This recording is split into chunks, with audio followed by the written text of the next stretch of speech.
Breaking news political circles లో ఇప్పుడు ఒక్కటే చర్చ. పవన్ కళ్యాణ్ వారాహి డిక్లరేషన్ లో ఏముంది? దీనిపై అందరూ చర్చించుకుంటున్నారు. ఆ డిక్లరేషన్ మొత్తం 3 భాషల్లో విడుదల కానున్నట్లుగా తెలుస్తోంది. తెలుగుతో పాటు హిందీ, ఇంగ్లీష్ లో రిలీజ్ కానుంది. రేపటి తిరుపతి సభలో డిక్లరేషన్ ను పవన్ ప్రకటిస్తారు.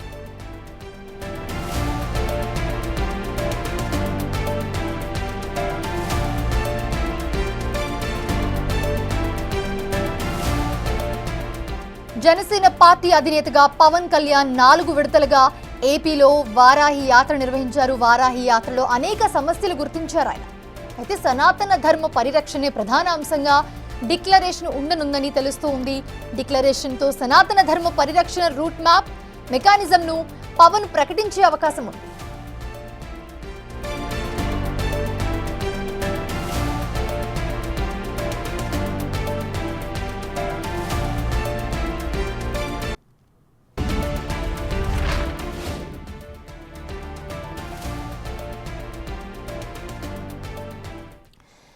రైట్, ఇదే అంశానికి సంబంధించి మరిన్ని అప్డేట్స్ మా అసోసియేట్ ఇన్పుట్ ఎడిటర్ గణేష్ అందుబాటులో ఉన్నారు. మనకి ఆయన అందిస్తారు. గణేష్, ప్రస్తుతం చూస్తున్నాము, ఇప్పుడు చూసుకుంటే ప్రజెంట్ ఒకటే చర్చ నడుస్తుంది. వారాహి డిక్లరేషన్ లో ఏముంది? ప్రజెంట్ మనం విజువల్స్ లో కూడా చూస్తూ ఉన్నాము. సో ఏముంది, ఏంటి, దీనికి సంబంధించి మీ దగ్గర ఉన్న అప్డేట్స్? ఇప్పటివరకు తిరుపతిలో డిక్లరేషన్ ఏదైతే ఉందో దాని తర్వాత అతిపెద్ద చర్చ అనేది ఇప్పుడు వారాహి డిక్లరేషన్ నడుస్తుంది. జనసేన పార్టీ అధ్యక్షుడు AP deputy CM Pawan Kalyan రేపు తిరుపతిలోన ఒక భారీ సభ నిర్వహించబోతున్నారు. దాంట్లోన వారాహి డిక్లరేషన్ అనేది ఇవ్వబోతున్నారు. ఇప్పుడు డిక్లరేషన్ ఏముండబోతుంది అనేది అతిపెద్ద చర్చగా కనిపిస్తోంది. తెలుగు, హిందీ, ఇంగ్లీషు 3 భాషల్లో ఈ డిక్లరేషన్ విడుదల చేయనున్నట్టు ఇప్పటికే జనసేన పార్టీ తన అధికారిక వెబ్సైట్లో పెట్టింది. మరోవైపు ఆ పార్టీకి సంబంధించిన PR డిపార్ట్మెంట్ దీన్ని విడుదల చేసింది.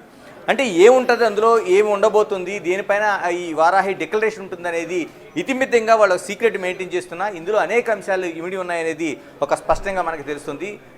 ఇప్పటికే ఆయన ఏదైతే లడ్డూకి సంబంధించిన ఇష్యూలో తిరుపతి దేవస్థానం లడ్డూకి సంబంధించిన ఇష్యూలోన ప్రాయచిత్త దీక్ష అనేది నిర్వహించారు. అటు తిరుమల వరకు చేరుకున్నారు. పాదయాత్ర పైన నడక మార్గంలో స్వామివారిని దర్శించుకున్నారు తన 2 బిడ్డలతో పాటు. ఇంత జరిగిన తర్వాత రేపు తిరుపతిలోన కిందనైనా ఒక భారీ బహిరంగ సభగా వారాహి సభ నిర్వహించబోతున్నారు. వారాహి సభలో ఈయన ఆ దీక్ష అనంతరం ఆయన ఈ వారాహి సభలోన వారాహి డిక్లరేషన్ అనేది పెట్టబోతున్నారు. ప్రధానంగా డిక్లరేషన్ ఏముండబోతుందనే చర్చకి దారితీస్తున్న నేపథ్యంలో ఖచ్చితంగా వారాహి సంబంధించిన ఈ డిక్లరేషన్లో రేపు తిరుపతి సభలో ఆయన ఏదైతే సంబంధించిన అంటే సనాతన ధర్మ పరిరక్షణ సంబంధించిన ప్రధాన ఎజెండాగా ఈ వారాహి దీక్షలోన ఆయన వారాహి ఎజెండాగా మరోవైపు వారాహి డిక్లరేషన్ ఉండబోతుంది. అంటే ఖచ్చితంగా అది సనాతన ధర్మ పరిరక్షణకు సంబంధించి ఆయన ఇప్పటికే అనేక సభల్లో మాట్లాడారు. మరోవైపు ఈ మధ్య తిరుపతి లడ్డూకి సంబంధించిన గీకి సంబంధించిన విషయంలో కూడా ఆయన సనాతన ధర్మ పరిరక్షణ అనేది ప్రధానంగా కావాల్సిన అవసరం ఉందనేది పెద్ద ఎత్తున చర్చ జరిగింది. ఈ పరిస్థితుల మధ్య సనాతన ధర్మ పరిరక్షణ సంబంధించిన ఒక రూట్ మ్యాప్, అంటే ఏ విధంగా దాన్ని మనం పరిరక్షణ జరగాలి, దీంతో పాటు ఒక మెకానిజం, దీనికి సంబంధించిన మెకానిజం ఏ విధంగా ఉండాలనేది ఒక ఖచ్చితమైన ఎజెండా రూపంలో ఆయన వారాహి డిక్లరేషన్ ఉండబోతుంది. అందుకనే ఆయన దీన్ని ప్రధానంగా జాతీయ స్థాయిలో వెళ్ళేలాగా, అంటే అటు బీజేపీ కూడా ఈ 3 పార్టీల సమూహంగా ఆంధ్రప్రదేశ్లో పరిపాలన సాగుతుంది కాబట్టి దీనికి సంబంధించి హిందీలో కూడా వారాహి ఆ డిక్లరేషన్ ఉండబోతుంది. మరోవైపు ఇంగ్లీష్లో కూడా డిక్లరేషన్ ఉండబోతుంది అనేది స్పష్టమవుతుంది. గతంలో కూడా వారాహి దీక్ష అంటే పవన్ కళ్యాణ్ తన ఎన్నికల ఎజెండాకు ముందే వారాహి దీక్షను ప్రారంభించారు. ఆంధ్రప్రదేశ్లో 4 విడతలుగా ఆయన వారాహి వాహనాన్ని ప్రత్యేకంగా తయారు చేయించి ఈ దీక్షను ఆయన ఒక యాత్రను కొనసాగించారు. అంటే 23 జూన్లో ప్రారంభమైన ఏదైతే సత్యనారాయణ స్వామి అంటే అన్నవరం సత్యదేవుని సాక్షిగా ప్రారంభమైన ఈ దీక్ష ఏదైతే ఉందో, ఈ యాత్ర ఏదైతే ఉందో, ఈ యాత్రలో అనేక అంశాలు అనేక ప్రాంతాల్లో 4 విడతలుగా ఆయన అనేక యాత్ర నిర్వహించారు. ఈ యాత్రలో అనేక అంశాలు ఆయనకి ప్రజల దృష్టికి వచ్చి, అందులోన ప్రజల కష్టాలు కావచ్చు, లేకపోతే వాళ్ళ కన్నీళ్లు కావచ్చు, వాళ్ళకి సంబంధించిన సమస్యలు కావచ్చు, అలాగే అక్యుడేట్ నిర్మాణం, సాగునీరు, రోడ్లు, ఇలాగ అనేక అంశాలు ఉన్నాయి. ఇందులో ఆయన ప్రధానంగా ప్రస్తావించిన అంశాల్లోన కీలకంగా కనిపిస్తున్నది 290 దేవాలయాలకు సంబంధించిన జీర్ణావస్థ కావచ్చు, వాటికి సంబంధించిన హోదా కావచ్చు, ఈ అంశాన్ని ప్రధానంగా ఆయన అనేక సందర్భాల్లో వ్యక్తం చేశారు. అంటే మనకి దాదాపుగా ఆంధ్రప్రదేశ్ రాష్ట్రంలో అనేక పురాతన దేవాలయాలు ఉన్నాయి. ఇందులో దాదాపు 290 దేవాలయాలు జీర్ణావస్థకు చేరుకున్నాయి. వీటి ఆస్తులు కావచ్చు, లేకపోతే వాటి హోదా కావచ్చు, ఇవి పూర్తిగా నిర్లక్ష్యం చేయబడ్డాయనేది పవన్ కళ్యాణ్ అనేక దశల్లో అనేక రూపాయలు ఆయన నిరసన వ్యక్తం చేశారు. పూర్తిగా ఆనాటి ప్రభుత్వం కూడా దీన్ని నిర్లక్ష్యం చేసింది అనేది అనేక ఆరోపణలు చేశారు.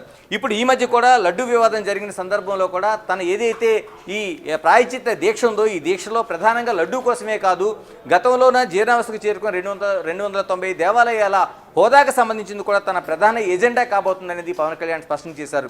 ఇందులో ఇప్పుడు రేపు జరగబోతున్న సభలో ఖచ్చితంగా ఏదైతే హిందూ ధార్మిక సమస్యలకు సంబంధించిన మరోవైపు పీఠాధిపతులు కావచ్చు, గురువులు కావచ్చు, ఇలా మఠాధిపతులు కావచ్చు, వీళ్ళందరితో కూడా ఏ విధంగా జరగాలి, అంటే ఏదైతే సనాతన ధర్మ పరిరక్షణ ఏ విధంగా ఉండాలి దానిపైన ఒక ఎజెండాగా ఇది ఉండబోతుంది.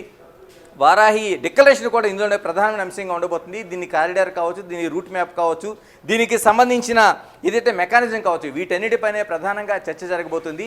ఎందుకంటే పవన్ కళ్యాణ్ ఉన్న ఈ పార్టీ ఏదైతే ఉందో, ఈ పార్టీలో ఉన్న ప్రధానంగా ఈ అంశాన్ని తీసుకోవడం అనేది అతిపెద్ద చర్చగా కనిపిస్తుంది. జనసేన అనేది అంతకుముందులో ఉండే రూపం కంటే ఈ సభ తర్వాత, తిరుపతి సభ తర్వాత దీని స్వరూపం మారబోతుంది. ఇది ధర్మ పరిరక్షణ వైపు, అంటే హిందూ ధర్మ పరిరక్షణ కంటే ఇది సనాతన ధర్మ పరిరక్షణ వైపు ఆ పార్టీ అడుగులు వేస్తుండడానికి ఒక నాంది ప్రస్థానంగా ఈ సభను మనం చూడాల్సిన అవసరం ఉంది.